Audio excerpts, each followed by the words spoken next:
Welcome to the Graybeard Chronicles podcast. Your hosts, Brian Halstead and Kevin Harkins, are two gray-bearded patriots who love God, their family and friends, and their country. The Graybeards are here to inspire, inform, and educate you on a myriad of topics they are passionate about. Brian and Kevin have a strong desire to share this with you to help you live your best life. Sit back and enjoy this amazing podcast as the Graybeards pass along the wisdom of the ages. Hello, everyone, and welcome to another episode of the Graybeard Chronicles. I'm Brian Halstead. And I'm Kevin Harkins. And Kevin, we're here to pass along some wisdom of the ages. What the heck does that mean? We're not perfect, but we do have gray beards. And that means we've got some significant life experience, some life lessons, and some perspectives that are worthy of passing along. Well, I think that sums it up nicely. Let's get to it. Kevin, what's going on, mister? How you doing, Brian? I'm doing outstanding, thank you. All right. I'm doing groovy. Groovy? Yeah. All right. It's an interesting choice of word. Yeah. Word? Yeah. That was a good one. Groovy. Used that a lot when I was in elementary school. How about you? Oh, maybe you weren't. Wasn't so common in my era. Okay.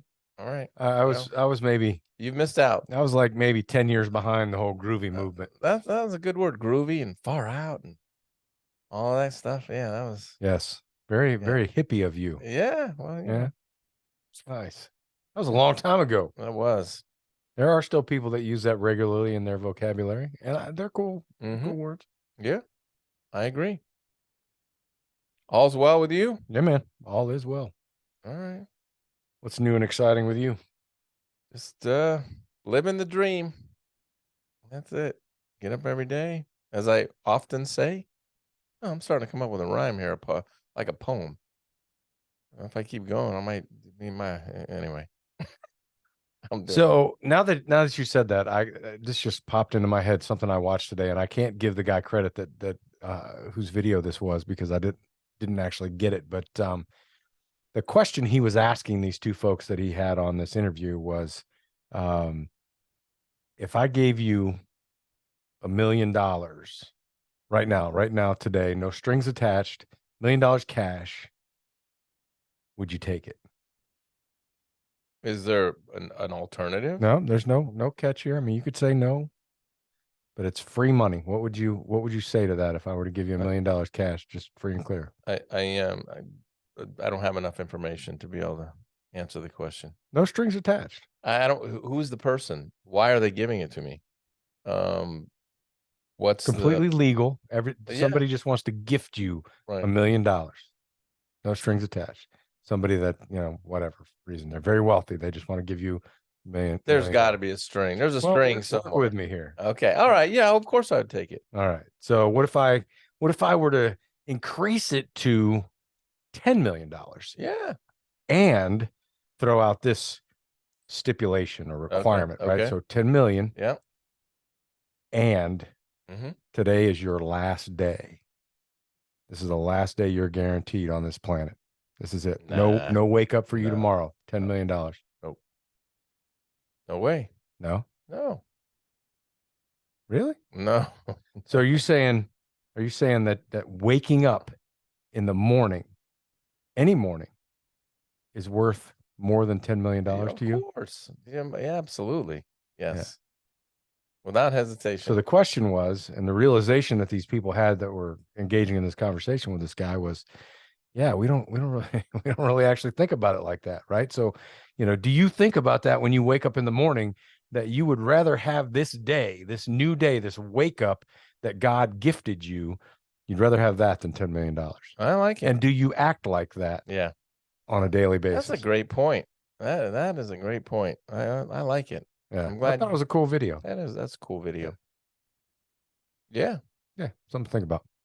Thought provoking. What was your answer? Oh, so absolutely. I'd take the money, and then when they put that stipulation on today's the last day. Okay, got it. I mean, you could certainly twist the scenario around. If you knew you were terminal or something, you didn't, it might be a different answer there. But I mean, under normal circumstances, you're healthy, you got lots of life left to live. Are you going to trade $10 million for all of those tomorrows and Right. all of those. No, absolutely not. Right. Yeah, I agree. That's an easy one. And that's a good way to just sort of be reminded of how important every single day is. Amen. Wow. All right, cool. Well, that was a good podcast. Thank you. You're welcome. See you later. Bye. That is not what we came to talk about, though. You have a much more engaging and compelling topic that you came up with. Wow, that's pretty good. That no pressure there. Yeah. Yeah. My chosen topic for today has to do with the just sort of the tone and tenor of dialogue that takes place, particularly, not the only place, but particularly in the political arena, both national and local politics. And that, we've gotten to this point, depending on who you are and how much you pay attention to all of this stuff, where it's very hard to talk to each other. Yeah. We just sort of, I take a look at you, I immediately size you up. I've never seen you before. I take a look at you. I know that you rode in on a motorcycle. I know that you got a long beard. I know that you got tattoos. I know that you got this big heavy thing around your watch to, add to the size of that. Where are you going with that? And so just based on those observations, I know who you are. I know where you come from. I know where you stand. And I just sort of size you up, and that's it. I put you in that box, having no real care about how right or how wrong I am. And so when it comes to having a conversation, because I know who you are and because I know what you're going to say, I dismiss you if I don't like what I see. And so that, we don't seek to find common ground. And that's what I'm after. So I believe something, you believe something different. Because we've labeled each other and categorized each other, Judged each other, we don't talk about it anymore. And that's it's a little bit of an extreme statement, but you know what I mean. Yeah. And it's too bad. And so I just wanted to talk about the importance, the value of finding common ground when you're dealing with people in the workplace. You might be dealing with people in your family. But probably most importantly, kind of out there in society when you run into people and Right. particularly in the political arena. I mean, people that you don't necessarily know. Correct. Yeah. Correct. So I wanted to talk through that a little bit and encourage our listeners to stop for a minute and think about that. The scenario that I just described, it's really true. That's how many people do it. And everybody's going to do that. Anyway, I'm saying don't do that, because we're going to. And I know people are going to, they immediately judge based on what they see, but be willing to take another step or two. And especially if you have to engage in a conversation that may or may not have to do with something that you're going to disagree on, try to find the common ground and see what happens. Yeah. I think that's a great way to start, right? It's a good entering intention, is to look for common ground. Because no doubt, I think in any conversation, no matter how much how strongly you feel about a certain subject matter and how strongly somebody else might feel opposite to your thoughts and opinions on that same subject matter, there are similarities somewhere that you can agree upon. And it's just a matter of finding those. And you may also figure out, and I think one of the, there's two things that jump to mind when we're talking about finding common ground. The first thing is how you have to enter into it as far as your mindset goes. And you have to be open-minded enough and willing enough to declare to yourself, if you will, that there's a possibility that, you may be misunderstanding this, or you might not understand enough about the person that feels the way they do, that's opposite of yours, to really give them the credit or give them the grace of that position, right? And so great point. You find out more things like that or about them by asking questions, right? So instead of rushing to judgment and being irritated by that person's position on a certain subject matter, enter into it by asking questions and seeking clarification on why they feel that way. What is their truth that has caused them to take this position about that particular subject? Right. Maybe something, really horrific happened to them that caused them to feel that strongly about it. Or, it could be a situation where, it's based on something that might not actually be a valid reason. In their mind, it is. It might not be, based in fact, if you will, right? And, they may have an opportunity to learn more about what it is that you're talking about, and they might actually change their mind. And you could also change your mind by learning more about what their position is and what their truth is and why they feel the way they feel about it. You're exactly right. And when you do that, when you seek first to understand, Yeah. when you sort of reach across the aisle and ask them questions, legitimate, like empathetic, seeking empathetic, responses, Yeah. so that you can, Yeah, it's got to be genuine. Your right. curiosity and your questioning has to be of a genuine nature, right? Can't be condescending, can't be judgmental. Watch your tone. Yeah. Just make it genuine and ask for more info. What Yeah. makes you, and it's, so you got to try to figure out what makes them feel that way, right? And I don't know that that's the best verbiage to use, right? So maybe I have a very specific example that I thought of when you were talking. Go ahead. So this is years ago. I met this woman who was like hard over. I mean, like off the scale, like militant about you should never, ever, ever drink an alcoholic beverage and drive. That's it. And it was like, and she was like, she would get upset at anybody who would have one drink and then immediately follow a drive. So all this idea of going to happy hour, have a drink, and then drive home, she was like, I mean, off the scale, like in your face. What are you doing? If the topic came up, Right. And I personally don't agree with that. Yeah. I think you can go to a happy hour, have a beer, and drive home, and you're fine. Right. That this whole idea of the blood alcohol content is actually probably a reasonable compromise between what's safe and what's not. And that's probably how it all sort of came out. But she had a family member who was killed by a drunk driver. Right. And the drunk driver apparently didn't have a high level of, just barely at the level. Right. And that was enough for her to say, no more, never, ever, nobody should do it. And there's an example of, if you don't understand where the other person is coming from, if you just dismiss them as a whack job, militant whack job, then you don't close the gap. And so you could start a conversation with that person, which came up actually in, why do you believe that? Just, I'm genuinely interested in why you believe that, why you think that's unsafe. And, I'd like to understand that better. And guess what that does? As soon as you engage in that dialogue with a person like that, it starts to bridge the gap immediately, because the person is feeling heard. Yeah. And improves the relationship. Yeah. It's interesting, because when you were talking about it, that's the first thing that jumped to my mind. Wow. What kind of tragedy occurred in this person's life to cause them to have such a strong feeling about that? Right. Because you got to think there's probably something like that going on. Right. And, you certainly will probably never change their mind.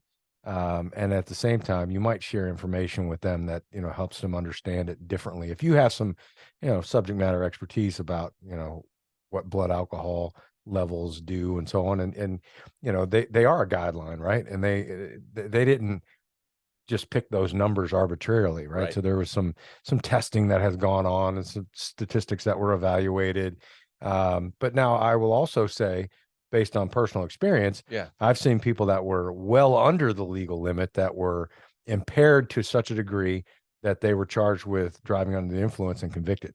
There you go. Because it's about the impairment and being able to testify and evidence that impairment and the subsequent danger it posed to themselves and others. Right. right? And then conversely, I've also seen people that were way above the legal limit and were just, acting as normal as you and I are right now. Okay. Yeah. And were just as functional. Right. Because of their, they were practice professionals. Yep. Yep. There you go. And the only way, a lot of those practice professionals that are, functionally operating as alcoholics, a lot of times the only way they ever get caught is because of an accident or something like that, because they can drive a vehicle just fine at elevated levels of blood alcohol because that's how they operate and have been operating for years. I'm not saying that's right. I'm just saying I've seen it and I know it to be true. Yeah, and so exactly, and so instead of just putting somebody in a box, you're a right wing nut job, or you're a left wing weenie, or you're a whatever, and not even having a conversation about it, particularly on national level issues that that are legitimate issues that we have to work through, and take the time to find the common ground. And if you start out that way, everything about the conversation that you're about to have changes. Right.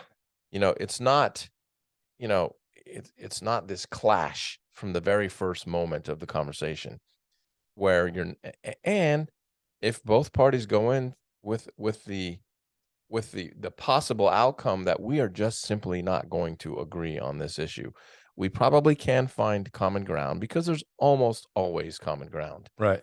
But are we going to agree on where the regulation stops and starts? I mean, maybe not. Yeah. Exactly. But you also, you don't have to, you can understand why somebody feels the way they feel and not necessarily agree with their position.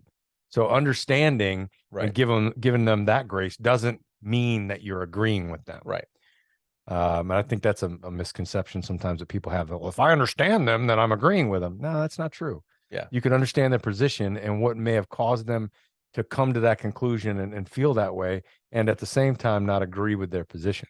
Right.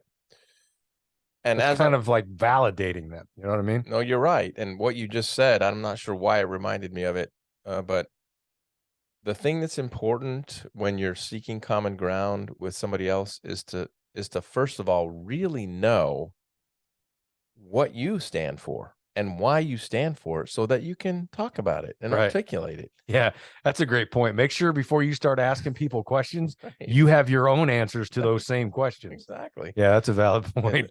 Yeah, because it happens a lot. Somebody will throw it right back on you. Well, tell me why you. Yeah, how about you? Why do you feel? Yeah.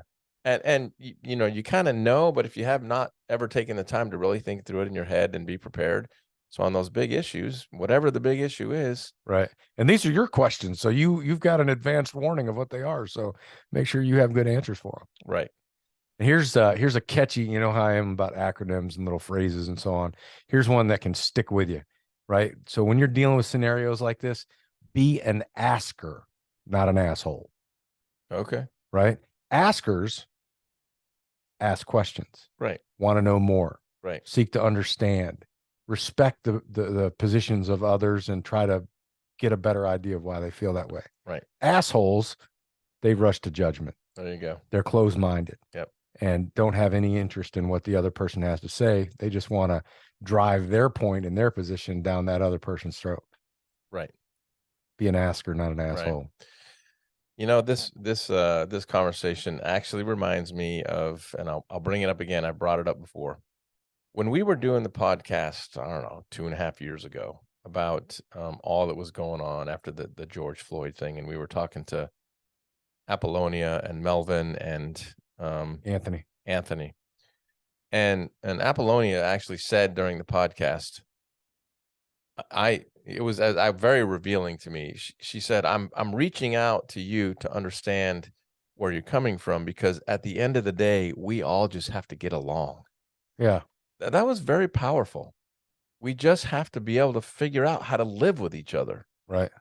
In this world that we're currently not doing a very good job with it, because we're just so busy calling each other names and lobbing hand grenades at each other about how bad and wrong and awful you are. Right. That was just something that simple, a statement that simple. We just got to figure out how to live together and get along with each other. Yeah, and figure out what these are things that we don't agree on. What do we agree on? What things do we have in common? Do we, Right. What do you care about that I also care about? Right. Having, what are some common needs? Love, sense of belonging, sense of purpose, figure out those things. And I think you can find in almost any case, when you're willing to show somebody else respect, and dignity and communication, I think you're definitely able to figure out that you're going to have far more in common than you have different. That's right. Because there's many things that you both will care about equally in your own right. Right. And what are those things? Yeah, that's it. So that's the best way I want to talk about. And we've talked about it. That's it. We're done. Yeah. Yeah. I think it is a very simple yet complex topic. Yeah, it's not easy sometimes. Right? It's easy to talk about and say this is how you could conduct yourself differently, the questions that you could ask, taking an open-minded stance and so on. And it's often, depending upon the subject matter, sometimes it's a little more challenging in the moment to reel yourself back after the first reaction from somebody's overbearing statement about how they feel about a certain topic that may be completely the polar opposite of the way you feel. And you have to get over that initial shock of thinking they've lost their damn mind. Right. And figure out what contributed to them losing their mind. Yeah. And don't ask the question like that, but understand why would somebody go to such an extreme to feel that way. Right. Try to put yourself in their shoes, figure it out. And here's I can't give credit to where this came from either, but I remember hearing somebody talk about we need to how does it go? We need to stop shooting all over each other. Okay. The whole, you should think this, you should do this, you should Okay. stop shooting all over each other. Okay. Thought, well, that's kind of catchy. That is kind of catchy. Yeah. That one might stick. Yeah, maybe. Yeah. Stick or stink. Stop shitting on me. Yes, be careful where you say that. Yeah, no doubt. Yeah. All right. What else? What have you not said that you want to say about this? I've said it all. That you will not be able to sleep well tonight if you don't say. I'm going to sleep well tonight, no matter what. All right. Fair enough. I'm good. Thank you. All right. Thank you for this thank you. Thank you for the conversation. Thank you for the topic. Reach over here and hit this button. Did you get the right one? I think so. I had to think about it for a second. No matter who you are, where you are, what you're doing, make sure between this podcast and the next one, you take time to enjoy the ride. Thank you for listening to this episode of the Graybeard Chronicles. Please subscribe so you'll receive notification when new episodes are available. To learn more about the Graybeards, visit their website, graybeardchronicles.com.